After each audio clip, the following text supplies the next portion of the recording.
Today's video is coming from my backyard. So many of us don't live with generous assumptions as our natural go-to.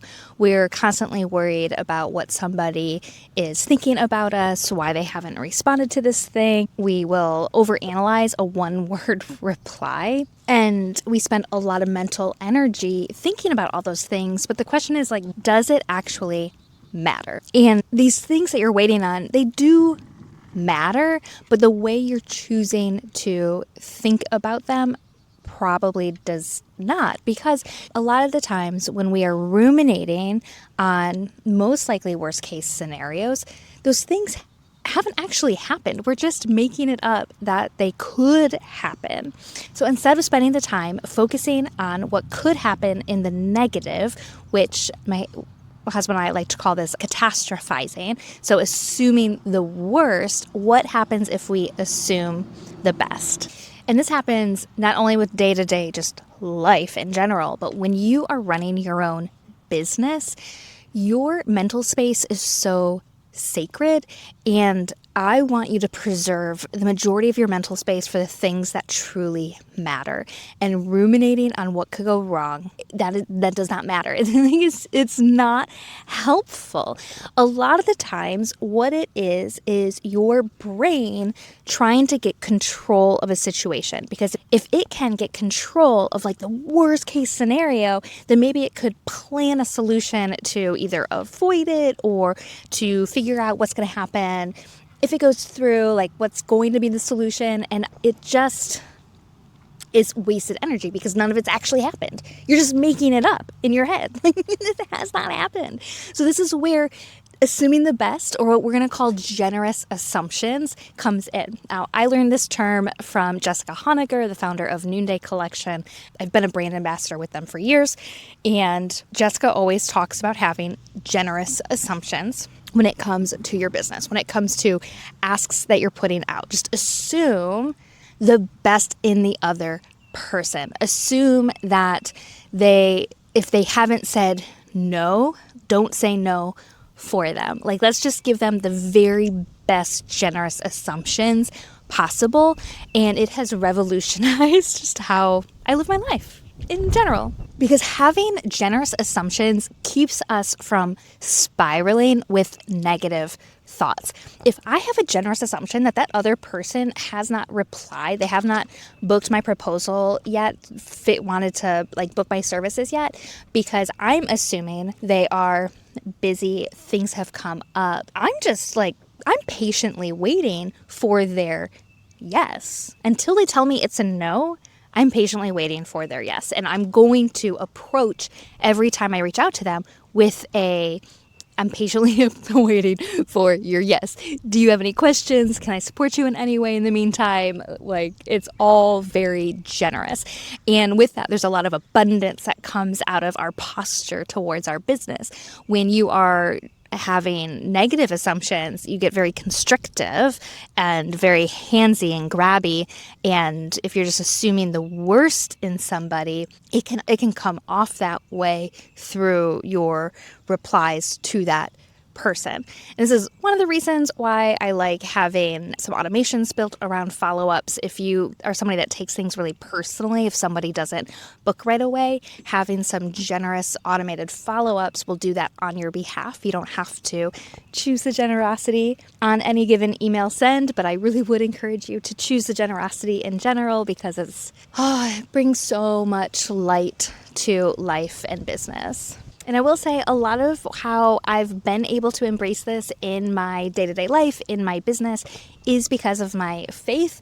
And the Bible says, worrying's not going to add a single hour to your life. So something, I don't know, I'll put it here, whatever the scripture is.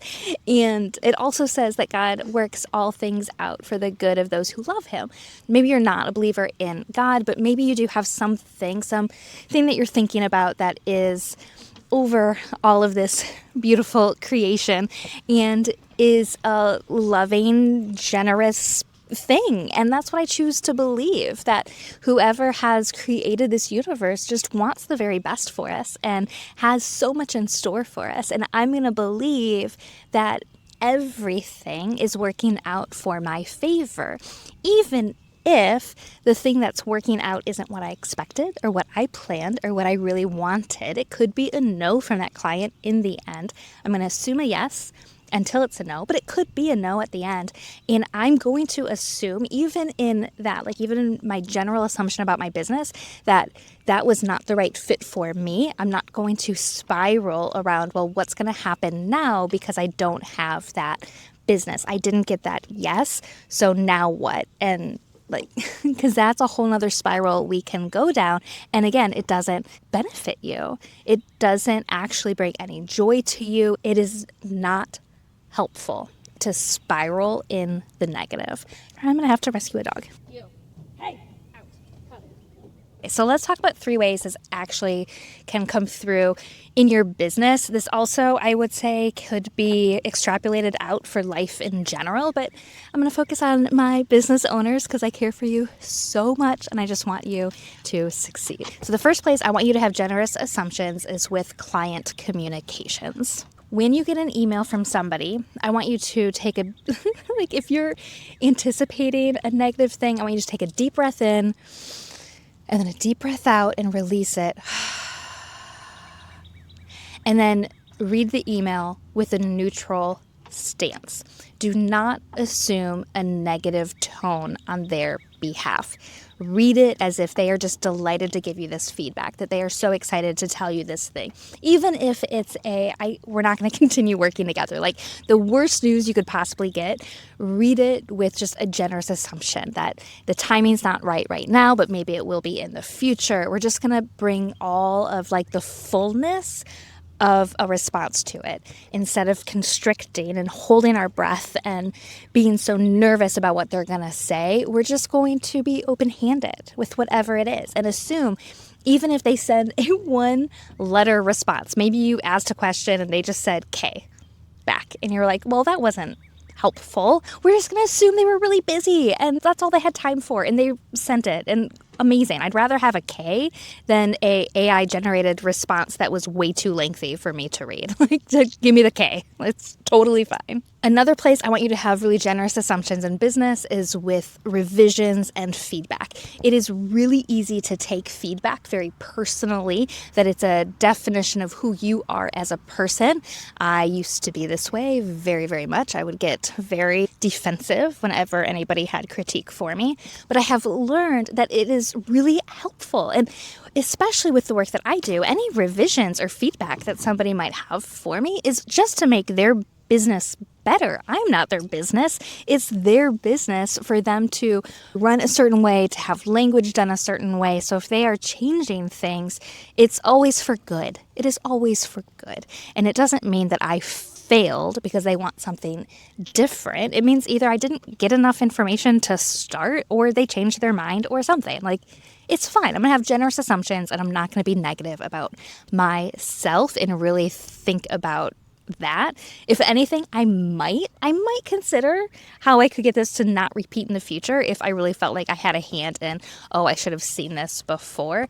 Maybe I do need to change my intake forms or something. But really, I'm just going to assume positive that it's fine and it does not mean anything about me. And the third place to have generous assumptions is in silence. It's in the in-between when you're not hearing from somebody and you really wish you would. And I'm going to take this across like everything their business owners are waiting to hear back on something. If your proposal gets sent out and somebody hasn't come back yet to give you a yes, it's that silence period. We're going to have generous assumptions that it's going to be a yes, it's going to be okay. If you are posting on social medias and stuff and it's just silence, it's crickets, we're going to have generous assumptions that it's, the people who need to see it haven't seen it yet, or we're going to have generous assumptions about ourselves. Well, the next piece of content I do, I'll nail the messaging better or something. We're not going to ruminate on the negative. We're just going to be super positive in the quiet of it. And I want to be clear that the intent is not to push through negatives. Like, I'm not trying to gaslight over actual negative things. If somebody comes to you with an actual negative complaint, we need to work through it. We need to have crucial conversations and really process through. My timer is up. You have the crucial conversation that really goes deep and figures out why there is a miscommunication. We're not trying to gaslight ourselves. If you aren't booking any clients at all, then maybe you do have to shift something in the business. Maybe something is wrong with your messaging. I'm not trying to put a blanket sunshiny statement, but all of those negatives that can happen, what we're not doing is ruminating on the negative. We're taking action to fix it, to change, to get to a more positive place. Because it's the energy that you spend thinking negative thoughts, having negative assumptions about what somebody else is dealing with, that you do not know what they're speaking. And until they speak a negative to you, they give you the no, they give you the correction, they give you whatever it is. We're not assuming a negative on their behalf. We're not speaking that over them. We're not speaking that over our own lives. Like, we are just having positive assumptions for everybody involved. A lot of times, they're neutral moments. The silence is neutral. If they haven't replied yet, it's neutral.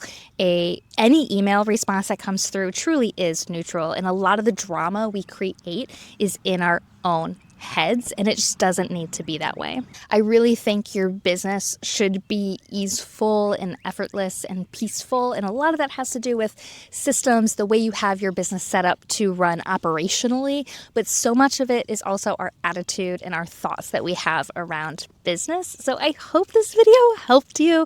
If you just needed the reminder to have generous assumptions towards your clients, your people, your teammates, like, we're just gonna have positive assumptions when it comes to anybody that we're dealing with. And even if it's a negative on the other end, we're gonna have a positive attitude towards fixing it and not being in the negative space anymore. So this is a change of pace of my normal content. I'm Lauren with The Smarter Creative, and I help creative small business owners work smarter in their businesses instead of harder. If you liked this, I would love to hear in the comments specifically, but do like and subscribe, and maybe other people can find me and the things that I have to say.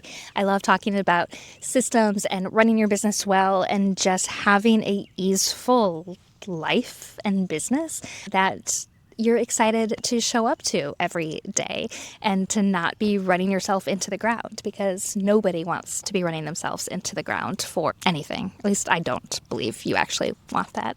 All right, that's all I have today. I will see you in the next one.